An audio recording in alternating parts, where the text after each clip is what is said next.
going on, everybody? It's Bill. Big Brother just went off. I actually got to jump on it. If everybody from the United States have a 30-minute time delay, so I guess my video is going to be out and probably posted before Big Brother even finishes, which is a good thing and a bad thing. So, spoil alert, whatever. But let's just jump right into it.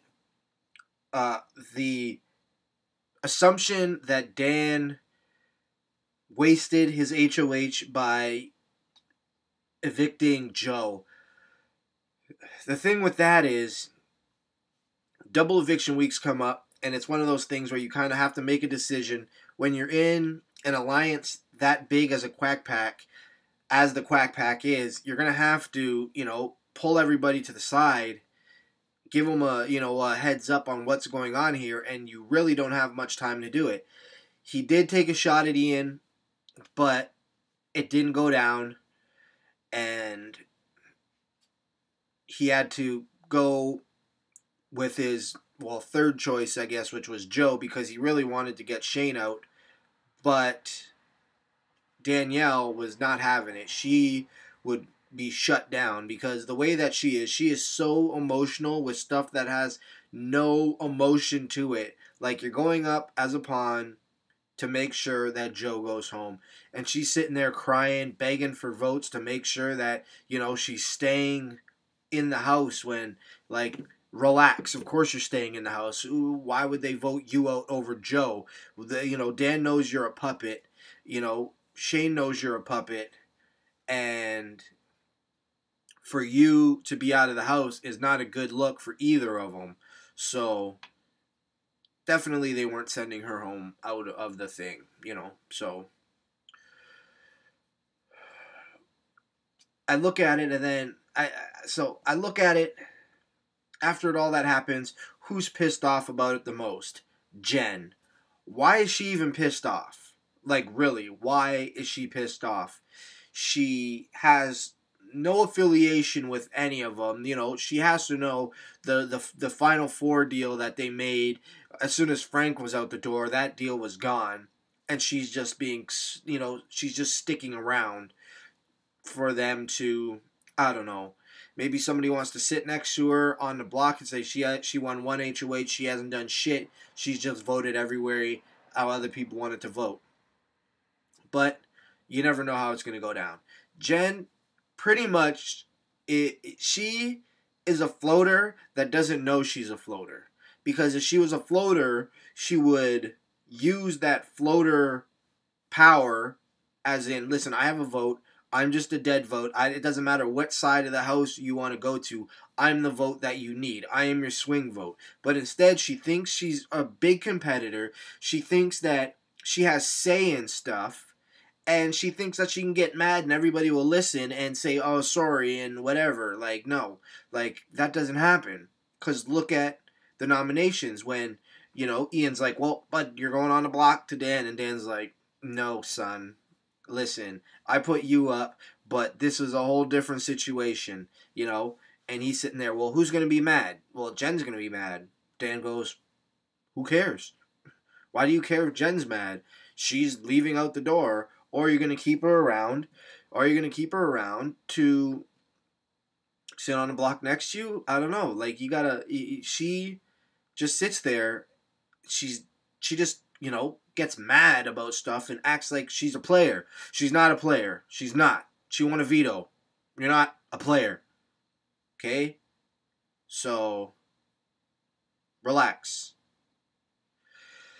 So, I sit here and I look at it and I think that Dan is putting too much trust and giving too much power to Danielle because he knows that Shane should be gone right now, and he knows that he should be taking a shot at whoever's left. He should be taking a shot at Jen, and whoever would be else, because Joe or whoever would still be in the game. Joe would still be in the game because he knows he can beat those people. But instead, he, Danielle wants to keep Shane around to have somebody to, spoon against. So it's just like he's putting way too much trust in her, and she is going to get swayed, and she's going to let her emotions evict Dan when the time comes around if he gets back on the block and people get into her head, and he's going to kick himself in the ass for that shit because that's not that he needs to think a little clearer than that. Um, Ian winning HOH, they knew that if it was a memory game, you knew up top Ian was going to win. Even though they had to do a little thing with the thing and push it over like that, that's just, try to a compensator to try to make things a little even playing because if they just asked questions, Ian would be all over that. So in order to put it down, they had to remember the date and remember where the ball, and then try to put the ball into the thing. It's a good game, but you knew Ian was the front runner for it, and you knew that he would legitimately have the best shot to win, and he did win a real HOH this time because instead of his, one before where double eviction bullshit, when he sent Ashley home. But you know what? Him getting double Pandora's box you know what? Now they're just throwing Pandora's boxes around. Before they brought it in and it was actually something. It had something that had to do with gameplay. Yes, they brought the people in. Yeah, yes, they brought Pandora's box in. Yes, everybody but Ian got to see or hear a video message from their family. Okay, that's all really nice. CBS wants to make everybody feel warm and cuddly and say, look what we have done. But in actuality, you guys had so many Pandora's boxes out there and nothing has been happening from them. They're just there now. Ian gets Christmas. Everybody else gets their food taken away. Big deal. What happened? Was there any, there was no revenge. There was no repercussions from him doing that, And then this one, everybody else gets it, but he doesn't. It is what it is. Everybody's should, they don't know that he opens Pandora's box. They don't know. They should have pulled one for Frankie Boy there, like they did for Rachel and Jordan last year.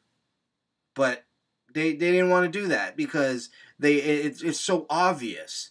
So, listen, if you're not going to do something major with a Pandora's box, don't give them out. Because right now it's so annoying where you think all hell's going to break loose and fucking Jesse in a Santa Claus suit comes out and steals the fucking chocolate bars and the bacon. Come on. That's just... Nobody laughed at that. That wasn't funny. It was just dumb filler for this whole bullshit season of a show. You don't have enough real players in the game. All the real players already got evicted, and it's just a bunch of puppets with no puppet master. Well, one puppet master. One puppet master and a whole bunch of puppets, and that's it. So, that's it. Well, I'll leave it at that. I'm not even going to edit this video. I'm just throwing it up how it is because, I'm pissed off about this season. I thought there could be so much potential, and it is a huge, huge letdown. Huge. So, nothing has surprised me this year. No big things. The people, it's like, it's just like the people that you're rooting for are not there. And even, there wasn't even that many to root for. So, just CBS, get your shit together and get this game back to what it should fucking be. Really, this is my plea. Just make it how it should be. All this bullshit, all this fluff, no, get real fucking people in there that want to play the game. Not be fucking friends for the rest of their lives. Nobody hates anybody except, well, Frank hates Dan now because that's it. But nobody else hates nobody else. You know, there's no evictions that people left and said, fuck you, gave the house the finger, said, none of that. It's all, bye guys, see you at finale night. Come on, man, get your shit together. Anyways, I'm Bill. I'm out. Follow me on Twitter. Follow me on Facebook. Billy Bostyle for Big Brother Canada. Alright, later.